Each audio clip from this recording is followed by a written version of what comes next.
Hey, you. Thanks for tuning in. Just a quick heads up, this episode is rated PG-13, so expect to hear some mild language or adult concepts. As you listen back to this, keep in mind that this was recorded back in the fall of 2020, September or early October. A lot of things have changed since then. I had the early listeners, the beta listener group for Pleasure Central Radio, listen back to this and let me know if they thought it was still worth publishing. The answer was a resounding yes. This conversation is more of a conversation, more of a catch-up between friends than some of my other episodes. It's not full of details and information so much as it is full of empathy and curiosity and adjusting how we need to adjust. My guest, Sara, has been on the podcast before. In episode 29, I had her on the show, and my co-host at the time and I, Sean, interviewed her. Sara is a tango teacher, and she is my gyrotonics teacher. I've been taking private gyrotonic sessions with her for almost 2 years. And when we interviewed her over a year ago now, we were talking about tango, about neuromapping, about embodiment, and about 0 to 60 intimacy. It's a fabulous interview. I recommend you go and check it out. And if you're interested in connecting with Sara or taking private tango lessons or gyrotonic lessons from her, her details are in the show notes.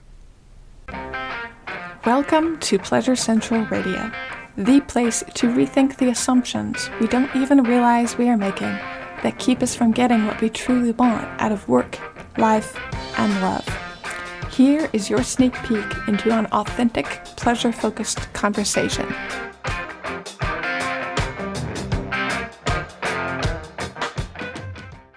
My name is Sara, and this is Pleasure Central Radio.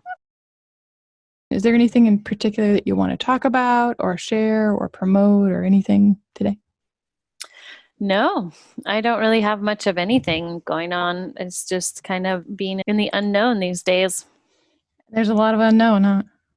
Yeah. Yeah. Do you have anything you want to talk about? Topics? Nothing in particular, though. I have been thinking about touch a lot, especially since I've been going through this like feast or famine where I'm having a lot of touch for a couple of days and then not much touch for a week or two. And it sounds like you have a similar understanding of that sort of experience right now. Yeah, absolutely. I mean, touch has gone out the window other than, a very few circumstance. Yeah, I resort to borrowing a dog. It's actually a great strategy. Yeah, I borrow Henry the Malinois and take him running, and he's ever so affectionate. It's great. Aww.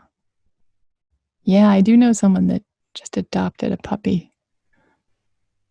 Yeah, it's the best. It's the best drugs. Our neighbors, the people who live in the boat next door, they just got a Shiba Inu puppy, and she was so cute. She's been working from home. She's an accountant on the boat next door. And she got the dog and she said, yeah, and the difference in me is just amazing. Like she was grumpy and depressed and she got a dog and she's happy again. The world looks like a better place. And that little dog's doing so much emotional work for that family. Oh, that's so lovely. An emotional support dog. Yeah, they really do. Brilliant. Yeah.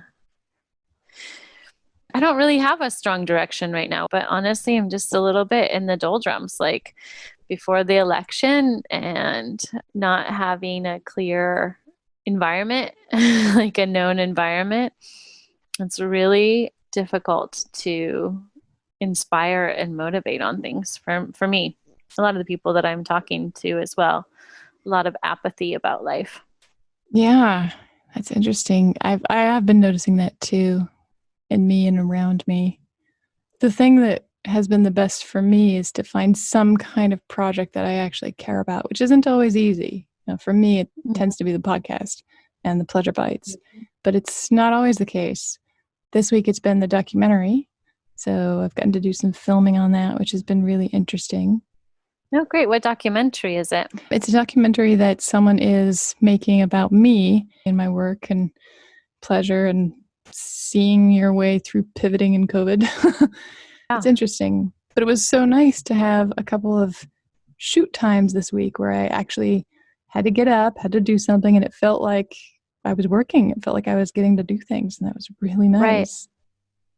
Mm-hmm. Yeah, absolutely. Yeah. Is there anything that you've had any passion for in the recent months? No, I'm doing gyro and that's nice, but taking the personal element out of things, like, we get together, I get excited about teaching the 3 in-person privates I teach a week. And I intellectually, conceptually, empathetically get excited for my students online, but it doesn't give me energy the way in-person stuff does. And I'm at a loss. I was talking about that last night with my partner. I used to do so much, touring several times a week, a month, going weekend workshops around the Northwest and Alaska and trips to Hawaii, Argentina, Tahiti, visiting artists in 2, 3 times a year sometimes, making events, doing choreographies, teams, group classes. And now my life is really reduced to, very minimal. And I don't have that inspiration. With dancing gone, I don't have that inspiration. Yeah, that's a challenge for me too. It's nice that you have the couple of weekly privates. That's really cool. Yeah. Yeah, it's okay. A lot of it feels like, at this point, I've been doing training, teaching stuff for 25 years or something. And, you go through different cycles about what's rewarding. And the one-on-one stuff, it's always good, but it was much, much more interesting to be working on larger story arcs, building a school and building artists and creating dancers. And I get to help people with relieving their immediate discomforts, but I don't have a bigger story arc that I'm working on right now. So it doesn't have the same pull. There's some apathy there. I had a lesbian friend, Ashley, and I was this was many years ago, talking about the relationships with her. And she's like, yeah, I think that there's a lot of apathy in relationships and people just don't talk about it. And I just feel like that, like when you've been in a relationship for 6 or 7 years and you're just kind of bored with it. Yeah, it just feels like that where you find and you have nothing to complain about really, but your basic human tendencies for dissatisfaction kick in because you don't have all the, that thing that usually drives you. Yeah. I've actually been watching some interesting shows and movies recently on Netflix, and one of them is Social Dilemma. Have you heard of that? Mm-mm. It's a documentary about social media. Just came out, I think. Interesting, but also very, very disturbing. In what ways? About how social media companies use the people that use their platforms as ad banks, essentially, and how that's Mm-hmm. what the technology is designed for. And that when you design a technology for that, many of the consequences end up being anxiety, depression, self-esteem, and the things that follow on from that. So, and also there's the whole political uproar, how it changes politics. You can change politics through buying ads. So that was pretty disturbing, but it's got me thinking, what is the antidote to that? And I've heard before that the antidote to addiction is connection. So what if the antidote to all of this is connection? What does that mean, and how can we put it into practice in our own lives? That's what I'm thinking about. Mm-hmm.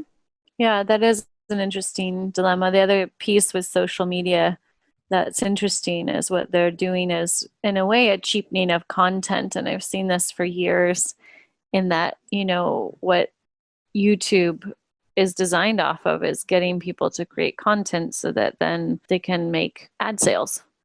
And eventually, what we're doing is selling out our time and energy and money so that people can make profits, so that companies can make profits off of the desperation sort of to try and market oneself in a sales platform that has no actual outcome. Just a lot of that. And where does that lead to? It's great for the companies now, but what does that actually lead to on a social scale? People that are a slave to social media and maintaining that. And there's very little sustainability in that for the individual. It's great for the company. You can just chew through one great dreamer after another. It's interesting because I had decided years ago, 2 or 3 years ago, to pretty much stop using Facebook. I didn't delete my account because I was still connected with people there that I wanted to stay connected with. But I took it off my phone, hardly ever visited on my computer, and I was a lot happier for a while. And recently I've reinstalled it, partially because there's a couple of groups that I'm a part of that have a major portion of their socializing on Facebook. And now I'm finding myself getting sucked back into that Facebook hole, and I don't like it. It's all consuming. Yeah. I like the ability to share with other people, though. I think that's a really key thing, especially when we can't connect in person as frequently as we used to. Being able to talk and share what's going on in your lives, whether it's by phone or by text or on an internet forum, some way to speak and be heard, I think is really important. Yeah. I've been listening to this book on tape called Into the Shallows about what the internet is doing to our brains. And really, it's changing the way our brain functions and is developed, where the synapse connections and brains can be retrained fairly quickly, but basically people's attention spans, how much they actually are willing to read, how quickly their attention zips around from one hyperlink to the next, and that people don't complete their projects. I mean, it seems that way, but I kind of wonder if the perception of connection is just that, and how little time and attention we actually give to people anymore, how all of our interactions are being pared down to sound bites. Yeah, soundbite has a limited utility for sure, especially when it comes to connection. Yeah. So I don't know. I, for me, it was very useful in traveling and staying in contact with people. But in terms of actually feeling connected, I don't. And I hear that again and again, how the virtual format just doesn't provide the satisfaction. And I'm sure that goes right down into our biology and chemistry in terms of what we're able to stimulate. Yeah. In our body. I'm sure it does too. I've read some interesting studies about things like vasopressin and some of the hormones that we off-gas from our physical bodies, and how we can get not necessarily addicted to them, but we become acclimated to having other people around, to having their chemical pool around us. And of course, none of that exists in the digital, at least at the moment. But I do think it's helpful to think about, and probably have each person think about this for themselves, what your level of satisfaction is with different methods of connecting, and then finding ways of prioritizing so that you can get as much good, deep connection out of your friend circle, group, whatever. Absolutely. I mean, I certainly do that in my own world. I have my little group of people that I socialize with, but it's really interesting, even with close friends, again, the apathy piece comes in, where the exchange and the sharing of a lot of life experience was super interesting and nourishing. And now people's lives have been reduced, and you start to question, what is that friendship really about? What is it with the connection? If that person and myself don't have that level of stimulation happening in our lives, what is the value that we bring to each other? And can we evolve or simplify our bonding patterns, our verbal patterns, our activities, that we get the same satisfaction, but under pretty limited circumstances? Yeah, it's pretty depressing to think about it that way, isn't it? Yeah. You're saying it, I'm feeling myself going, oh. Yeah. And I think the other thing is, can we as a culture accept the limitations of our humanity? I think there's a lot of that in this culture where we have so much decadence in America. We have so much easy access to things. And I think it is depressing unless we're okay with just being bored. And we're not really good at that. So I feel like people want to get more connection, and the online thing and the Zooms are a piece of that, but it just feels like we're not quite getting out of that what we're actually needing. And then the in-person stuff, we also have a reduction in life stimuli and can't exchange at the same intensity that we used to. And can we be okay with being bored for a year? You know? Yeah. Yeah.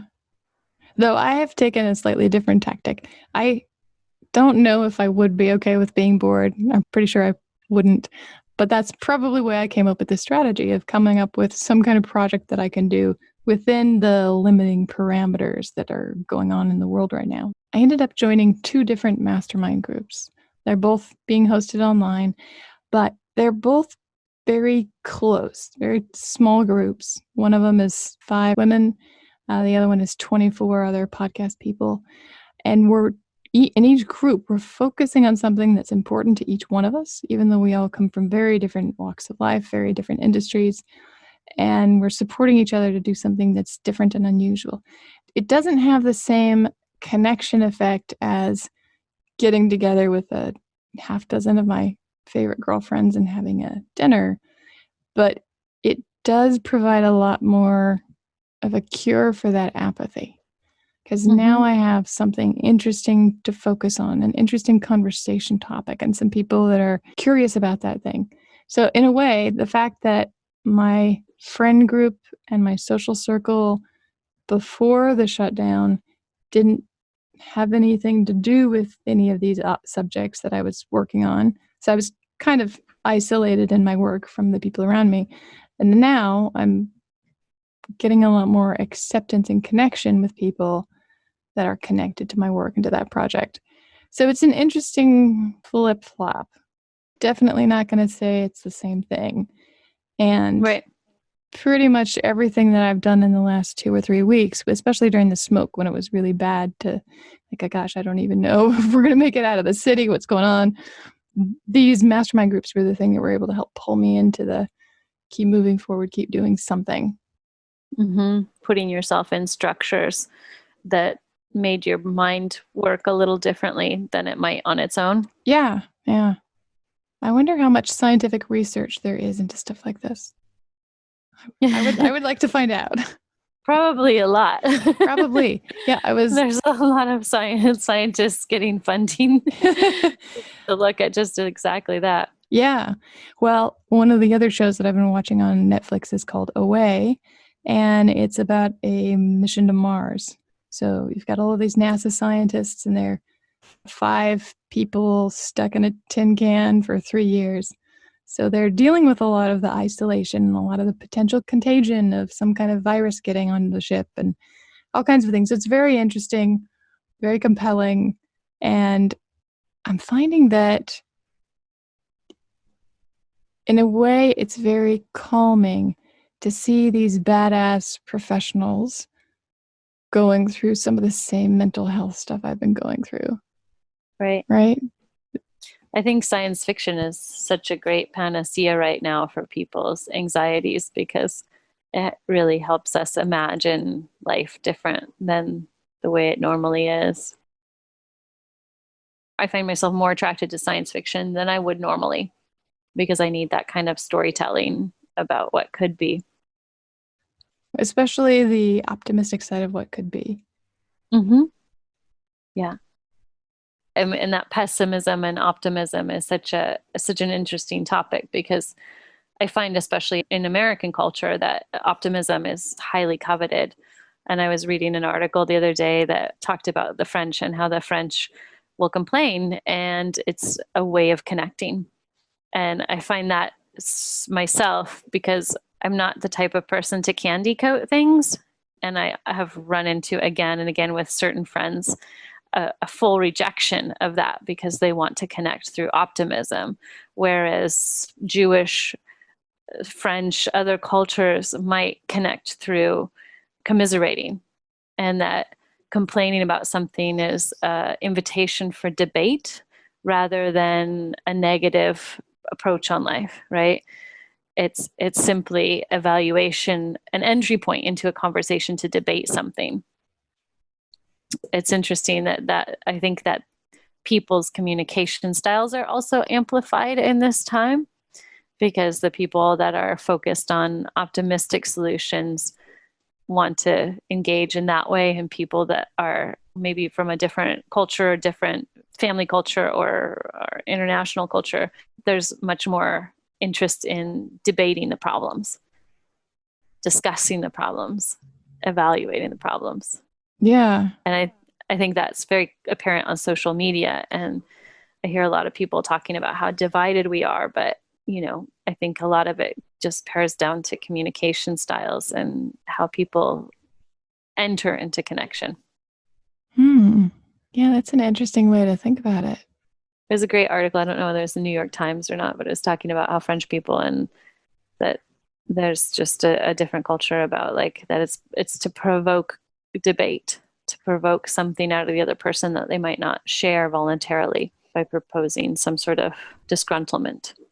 Yeah, I have noticed that my European friends are more likely to move in that direction than to stick with blind optimism. Mm-hmm. Yeah. And we love optimism in America. It's, like the self-help go-to for coping with things. And it's great. It's awesome. But I just find it interesting that at this point when things are kind of accelerated, like especially on social media, people have pretty adamant beliefs in their strategies, whether it's optimism or discussing problems. I am definitely pretty adamantly optimistic. That's right. That's my sweet spot. Which is great. And it's a wonderful strategy, right? But it's very interesting when we run into people that have a different communication style or connection style, whether it's solutions, approaching things from imagining and solution, or approaching things from sort of diagnosis and re-engineering. Yeah, that does make a difference, right? Because there's someone who is speaking up optimistically, saying, yeah, we're going to figure this out. And then there's someone else who's speaking up pessimistically, but also has the attitude of, we're going to figure this out. We just have to start with the problems. And I think they can both get to the same place. And they're very different, acknowledging our ability to find empathy for the other's process. Yeah. It's a lot of work. I think you're right. I think it is about empathy and about compassion. Mm-hmm. I don't know if you're into nonviolent communication. So the guy who created it, Marshall Rosenberg, one of the things I thought was very interesting is a PhD in cognitive science friend who says, all psychotherapy is kind of bullshit because it's not clinical and, it's not really verifiable. A lot of it is anecdotal. And Marshall says, with all these different therapies that we have, Jung and Freud, and, you have all different modalities and treatments, and they've done studies on the efficacy of different treatment styles, and turns out really no particular therapy practice is more effective than the other, which is kind of mind-blowing. And really the only determining factor is empathy, how much the patient feels they have an empathetic relationship with their practitioner. Wow. It's the only variable. That actually is really cool. You're right? Yeah. Out of all the styles of therapy, that's the only determining factor. So I think we're running into that a lot in politics, communication, social media. Yeah, I think you're right.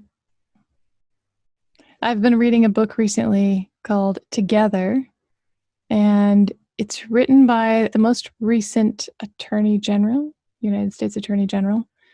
And it's very interesting.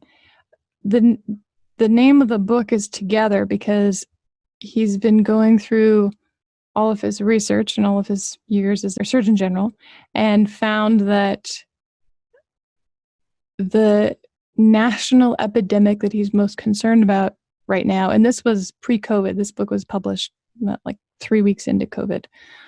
The national epidemic he's most concerned about is the one of loneliness, and how when we are lonely, we have a tendency to see that feeling of loneliness as a reason to withdraw, whereas we could choose to see it like the signal of thirst, where we feel lonely and it just means, oh yeah, we need to go out and find some connection somehow.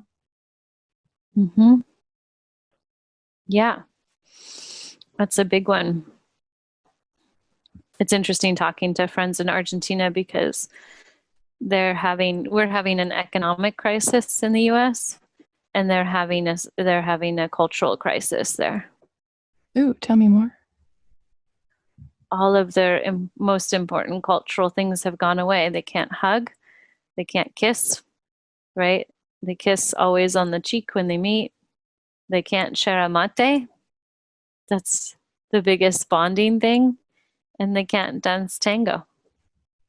Oh my And goodness. so, yeah. And so even though they've had a lockdown now for months, really stringent with criminal repercussions for breaking lockdowns, like people get arrested if they're traveling around without permissions. But even despite that, they still have high numbers. And I was asking my friend Tina, why is that? She says, well, and I said, oh yeah, because you have to go see your lover and you have to see your girlfriend and you have to see your spouse and they have to see their lover and their boyfriend. And it's a culture of connections, whether that's whatever the superficial, however you want to judge it or gradate the superficial or profundity of the connections. It's a culture that's entirely based off of a lot of companionship. And here you don't hear people talking about that the same way of their culture or their culture being taken away. Yeah. So what are they doing to cope with it? They're just going and seeing their lovers and their girlfriends and their partners anyway? Apparently, that's what the numbers say. But I don't know. Can imagine that's why Italy got hit so hard as well. Yeah. Similar culture. Touch base. So yeah, I wonder what the long-term repercussions, and I know that's a big issue for people who have children in opening schools. And again, there's this need to gratify all those human needs of socialization because it's going to impact, I would imagine, children pretty substantially, that they can't be around other kids and do all that peer-to-peer development. But at the same time, for a couple of years, it might be worth it. And it's interesting to have conversations with different parents about what they feel is worth risking. Yeah, I'll bet. I mean, it's interesting to have conversations with people in my friend circle about what they think is worth risking. And only a couple of my friends have kids at the moment. And then what effect will that have on our culture long term? Yeah. I remember way back, just as COVID was starting to become a thing, and you and I were talking about it, and you had said something. You said, Americans are not psychologically ready for this. Yeah, I guess that I was talking about, we're not used to living without anything. That is my overall impression. And yeah, I think you're seeing it. We're not used to, we have this idea that it's some sort of an offense on our freedom, some sort of offense on our right to earn a living. And it really goes back to that question about thinking about the others or thinking about the self. And there is a tendency right now to kind of hole up and just do what you need to do to take care of yourself. But we're having a much larger crisis across many different planes: political, personal, economic, social. And you see other developed countries handling this quite well, respectively. Who are you seeing that's handling it well? Well, most of the Scandinavian countries, besides Sweden. Sweden's got a much higher death toll. even France, a lot of Europe is already on their second wave as opposed to their first, but they're not. And Italy got hit hard at first, but then really shut things down. People understood because of the crisis that they have to shut it down. South Korea is great. Things are back to normal there because they immediately did testing and contact tracing, massive testing and contact tracing to identify it before it had a chance to spread. So you have countries like that that are almost past the crisis, and we haven't even hit our peak yet. So it'll be interesting to see what it takes before there's some sort of consensus. Within scientific communities, obviously scientists have consensus about it, but public consensus, it's like a real test of our collective psyche in what we're willing to sacrifice, or at what point we experience a large enough loss, a large enough trauma that we're willing to sacrifice the self for the greater good. Yeah. We haven't reached it yet. 200,000 and counting. Third largest fatal event in U.S. history, or fourth largest. I think fourth largest. Third leading cause of death. What news outlets and newspapers, etc., do you like to keep up on? Well, I mean, certainly looking at CDC, NPR is always pretty solid.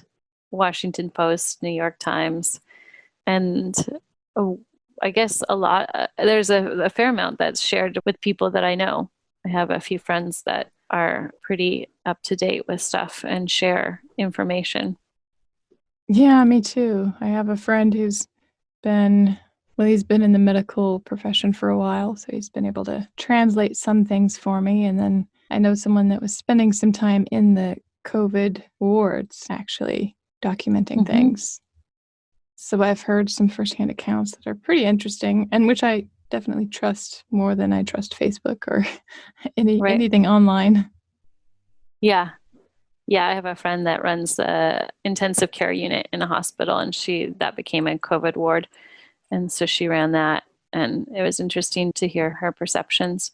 But it's almost unthinkable that people are still denying it at this point. It's just absurd. Even when you come to them with somebody I know my whole life runs an ICU of COVID unit, and this is real. And still people are denying what's in front of them. It's interesting. Yeah, it is interesting. Yeah, I'm not sure what perception will prevail.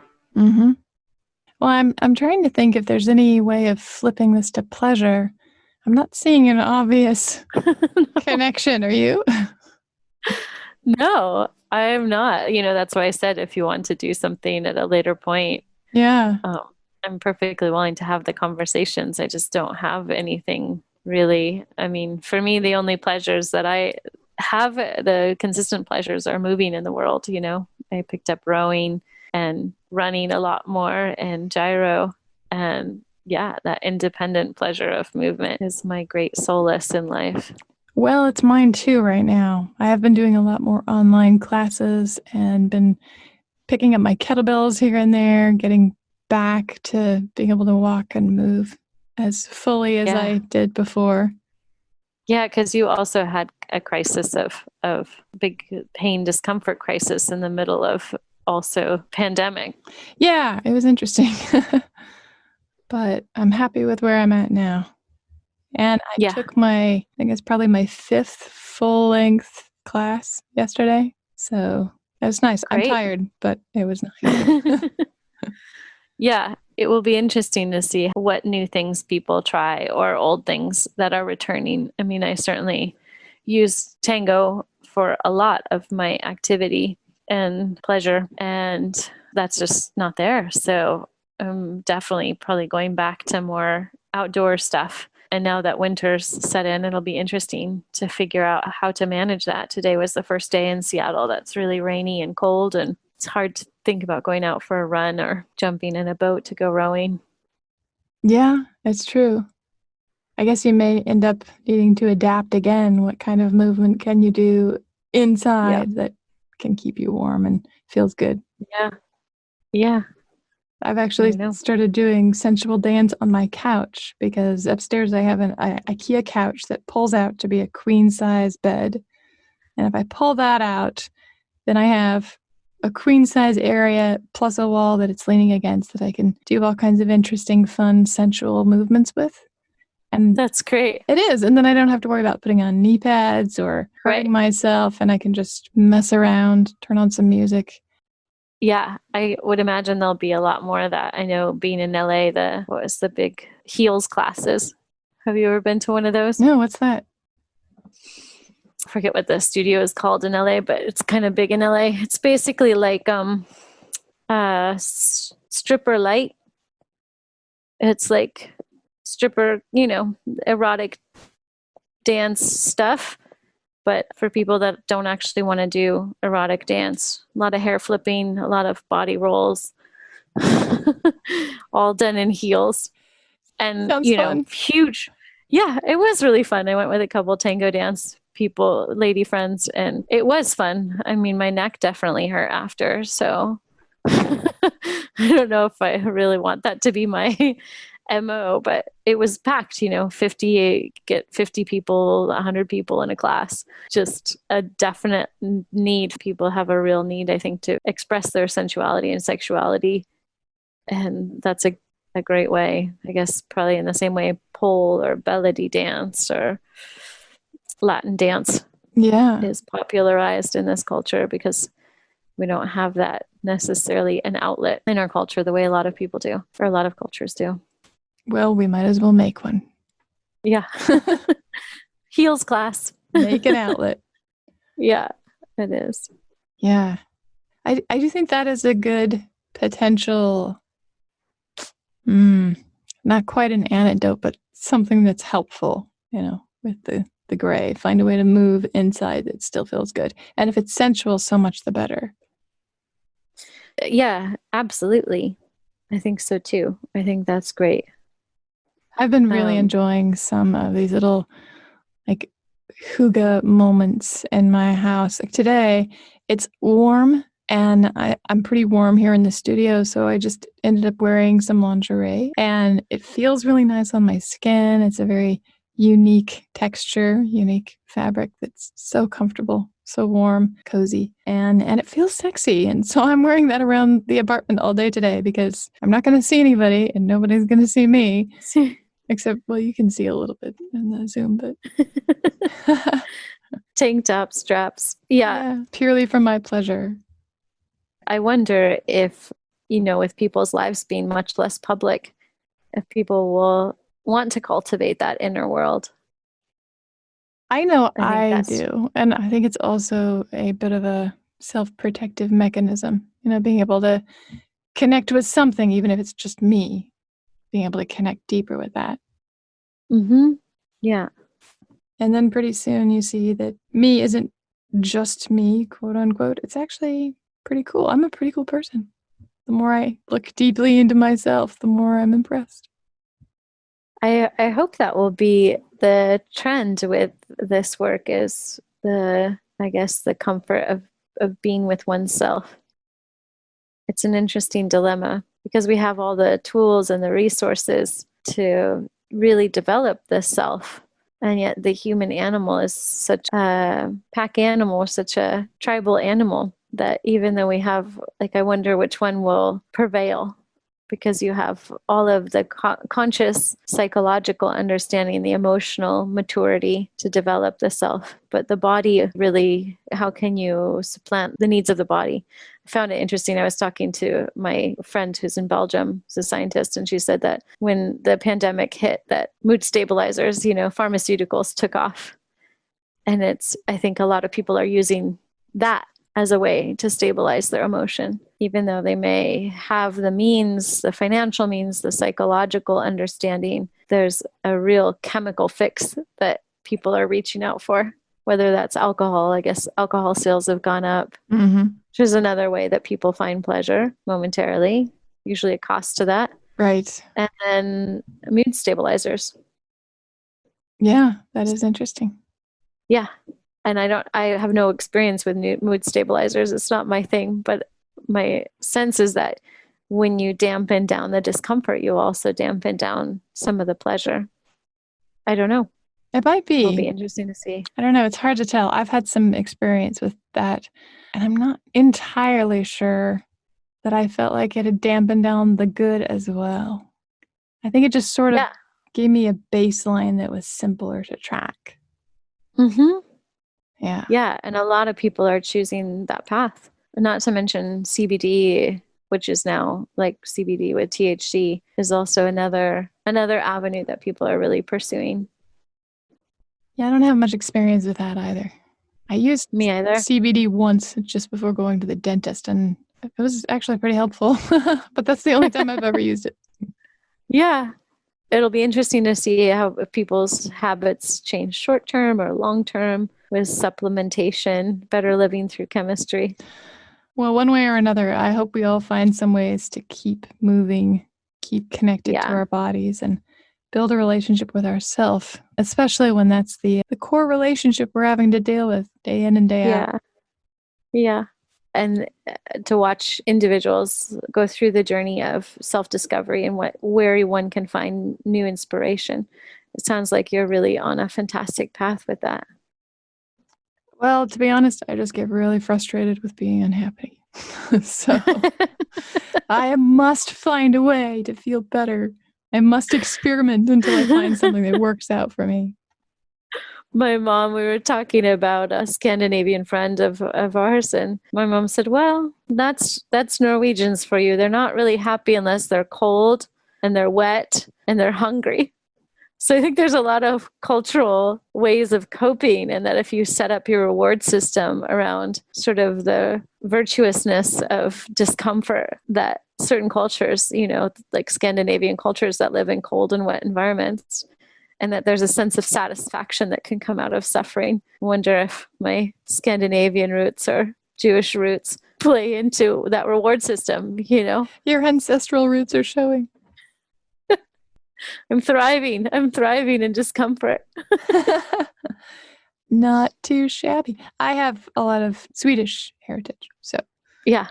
Scandinavian for the win. Yeah. Yeah, sure, you betcha. And Seattle used to be that a lot, but it certainly has changed over the last decade or two in terms of its cultural makeup. It'll be interesting to see how it affects the culture here in individual cities, how much a city changes. Yeah. I have to say that one of the things that's really helped me during this whole COVID isolation lockdown stuff is remembering that one of the biggest impacts in my adult life is a website called meetup.com. I have met so many of my friends, so many people that I've worked with and connected with. I've met partners and lovers through that website, one way or another, through different groups over the last 20 years.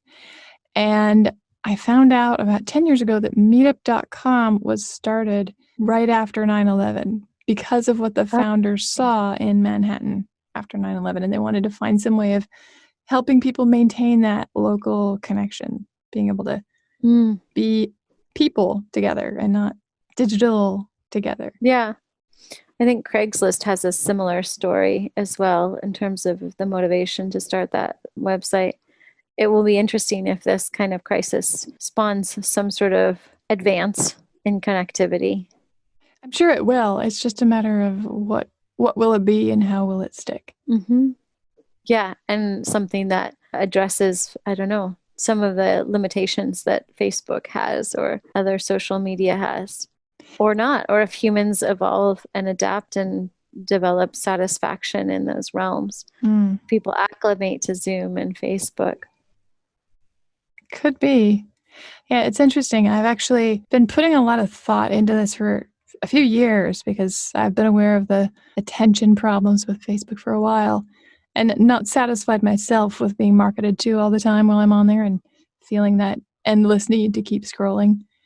And so I realized that a lot of the beneficial social connection that I've gotten online myself has been just having real conversations with people, just happen to be in an open forum format. And so I ended up finding some software that allows me to duplicate that in an online format, creating some kind of online community connection but without any of the ads, and it's completely separate from Facebook. The thing is, it's never really taken off. People were never that excited to use it. But I'm thinking, given our conversation today, maybe it's a good time to push it a little bit and encourage people to connect and find ways of actually talking to each other online. Yeah. What is that software? Well, actually, there's various different softwares. Discord is an audio version. It's kind of like setting up a house party phone calls, and it's used by a lot of gamers. They'll game together as a group, and everyone will be on the call, and they can just talk to each other, which is really neat. What a cool concept, right? And I've used that a little bit, but it's not really caught on in my social circle. And then there's Discourse, which is an online forum community. I would imagine that the dam will have to break, so to speak, the pressure, people's social pressure, that eventually that will get canalized into a new channel, a new outlet. Yeah. And we might as well put a little bit of intention into what our personal new outlet is going to be, right? Yeah, absolutely. Have you thought about that much for yourself? Yeah, I have. Just honestly don't have it yet. So much, 30 years of my life wrapped up in dancing and 25 of those in social dancing, that I'm really okay with mourning. Maybe that in a way is a sense of pleasure, is just the acceptance of mourning what has lost and not hurrying to replace it with something. I don't think it's, like a relationship. I don't think it's healthy to jump from one person to the next. At least that's my belief system. Everybody has their own belief systems, but there's a tendency sometimes to replace one person with the next person and not actually process what that actually means to us or develop in a new direction. And I don't feel like, in 6 months' time, replacing a 25-year relationship is needed. I'm okay with either postponing. It's kind of like the long distance relationship, right? Or some sort of tragic unrequited love that lasts for years. It's a huge relationship to your purpose and meaning. And I think there's a lot of deep psychological processing, subconscious processing about our drivers, the parts of ourselves that are engaged in things. And when we no longer have that satisfaction for that part of ourselves, you're really talking about giving time to develop new parts of your psyche, parts that have never had a chance to develop. And it reminds me a little bit of like summers when you're a child and you sit around and you were bored. We didn't have television. We didn't have smartphones, right? And you sat around and you were bored and you tinkered with this or that or the other thing until, you'd spent enough time with different things that you find the right thing. And I think I'm really okay with that developmental process of like, okay, it's a 25 relationship. There's some mourning and processing, but then there's also a whole new growth cycle happening.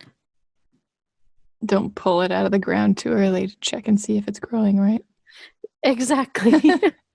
That's a really brilliant strategy, and I think you're very brave to be able to face that the way you are.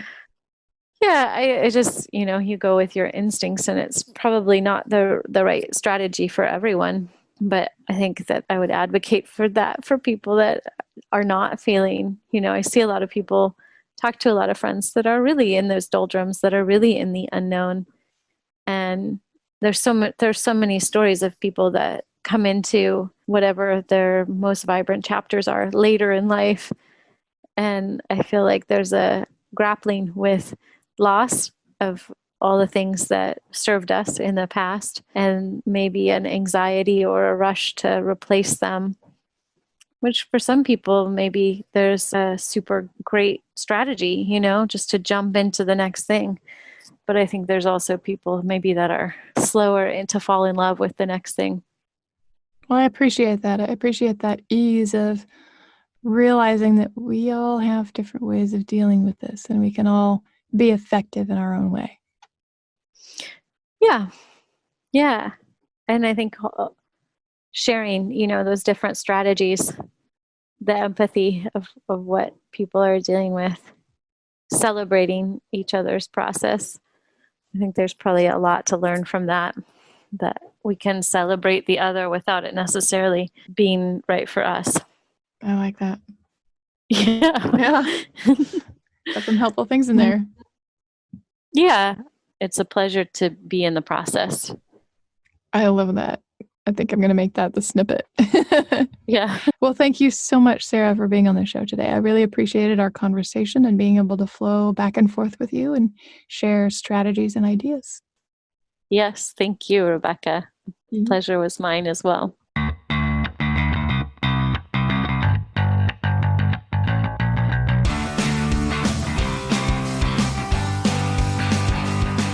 Hey, Pleasure Seeker.